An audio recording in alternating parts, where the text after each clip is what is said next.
Originally launched in 2015 via Kickstarter, the Oura Ring is a device that has had some success, now reaching its fifth generation. But does it deserve that success? That's what we're going to talk about today. I bought an Oura Ring to test out. Here are my thoughts. The specific Oura Ring that I got was the Gen 3 Heritage model, which is a few years old at this point, but after looking into it, luckily there's no sensors that the new Oura Ring Gen 5 has that the Gen 3 doesn't. So anything I say about the device should be pretty analogous to the new versions of it. Now, why do people buy these fitness devices? Whether it's a fitness ring, a watch, chest strap, etc., it's because they want to lose weight and get in better shape. 76% of Americans are either overweight or obese, which means that a lot of people buying this ring will be buying it in hopes that it helps them to lose a significant amount of weight. Here's the problem with that though. If you are successful in losing a significant amount of weight, your fingers will change in size. And I say this as somebody who's lost an incredible amount of weight before. Most people just think about your shirt size or maybe your waist size changing, but that's not the only thing that changes. You can lose a shoe size and yes, even ring sizes.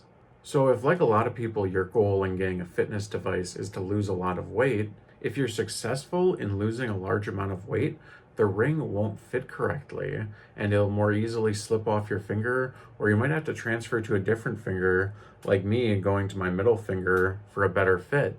And because this ring has all sorts of advanced sensors lining the inside, there's no way that you can resize it like a typical wedding band. Every time you lose a significant amount of weight, you're going to have to buy a new one, which is $350 to $450 at retail. Besides that issue, there's also the fact that with these being so expensive, scratching or damaging them is not something you want to do.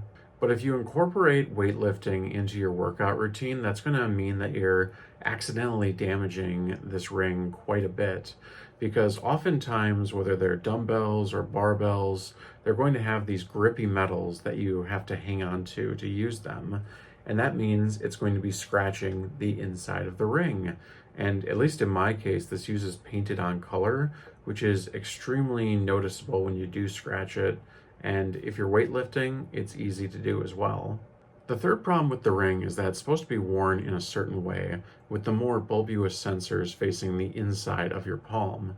Now, with my older Gen 3 Heritage model, this is quite easy to know if you're wearing it the right way because there's a raised portion to indicate that's supposed to face out. But with the newer generations of the Oura Ring, like the Gen 5, it's completely smooth the whole way around. So you could be wearing the ring improperly, jeopardizing the accuracy of your sensor readings and not even know about it. The fourth problem with the Oura Ring is the cost. A common price at retail for these rings is between $350 and $450, which is atrocious enough, with good options like the Amazfit Bip 6 being able to be had for as little as $80. But to add insult to injury, the app has a $70 yearly subscription fee, where a lot of other fitness trackers have free or mostly free apps that you can use. So when you factor in the cost of the watch, as well as a year or two of the app subscription, and factoring in that you may lose enough weight that you need to get a new ring size, that means that you could be paying between $500 and $600 every 2 years for the Oura Ring experience, which is just incredibly expensive. Now on to the good stuff. First thing is the battery life. Even though mine's almost 5 years old, it still lasts between 3 and 4 days on a charge, which is more than most smartwatches you can get. The second good thing about this ring is the companion app that you use to actually dissect your readings. They tell you obvious stuff like your sleep, the amount of steps you take every day, your heart rate, but it also tells you even more in-depth information like your heart rate variability, the amount of sleep debt you have, the amount of stress that you're under. And that's more than I've gotten in a lot of other fitness devices that I've used, even though a lot of the ones I've used have been somewhat older. Hopefully, I'll be testing some more new ones in the future. With all that being said, I want to move on to my final thoughts. Now, is the Oura Ring, in my opinion, worth it? And my answer is absolutely not.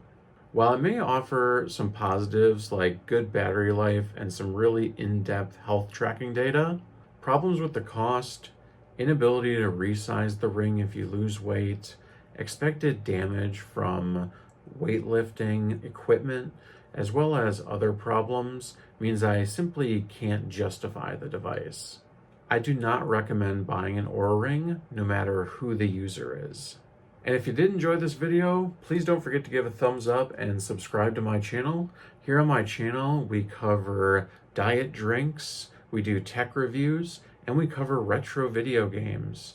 So there'll be more of that coming in the future. Thank you so much for watching, and have a great day.